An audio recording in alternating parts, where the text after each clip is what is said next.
লাকা যিকরাক ইয়া রাসূলুল্লাহ ইয়া হাবিবাল্লাহ নবী গো अपने रहमतुल लिल आलमीনের শানকে আমি আল্লাহ রাব্বুল আলামিন বাড়িয়ে দিয়েছি বলি সুবহানাল্লাহ। নবীর শান কতটুকু, নবীর আজমত কতটুকু, এই কুরআন আল্লাহর কিতাব, তাওরাত আল্লাহর কিতাব, জাবুর আল্লাহর কিতাব। যদি আল্লাহ চাইতেন তাওরাতকে কিয়ামত পর্যন্ত আমার আল্লাহ রেখে দিতে পারতেন, জাবুরকে আমার আল্লাহ কিয়ামত পর্যন্ত রেখে দিতে পারতেন, ইনজিলকে আমার আল্লাহ কিয়ামত পর্যন্ত রেখে দিতে পারতেন। যদি আল্লাহ চাইতেন 100 সহিফা আল্লাহ নাযিল করলেন, 100 সহিফা কি আমার আল্লাহ কিয়ামত পর্যন্ত রেখে দিতে পারতেন। কিন্তু কুরআনুল কারীমকে আল্লাহ রাব্বুল আলামিন কেন নিজে হেফাজত করনে वाला হলেন, কেন কুরআনের হেফাজত করনে वाला স্বয়ং আল্লাহ রাব্বুল আলামিন হলেন? কারণ এই কুরআনুল কারীম আমার নবী রাহমাতুল লিল আলামিনের উপরে নাজিল হওয়ার কারণে এই কুরআনুল কারীমকে আমার আল্লাহ দামি বানিয়ে নিয়েছে বলি সুবহানাল্লাহ।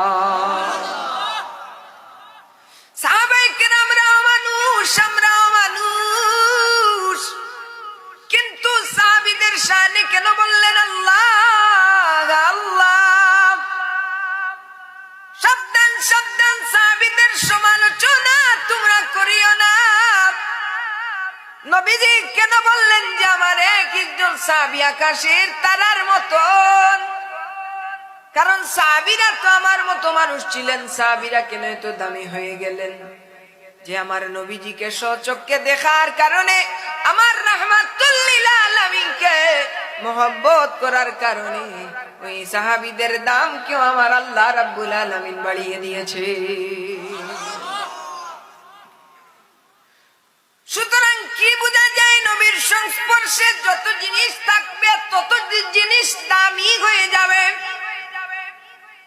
সেই নবীর উম্মত কত দামি।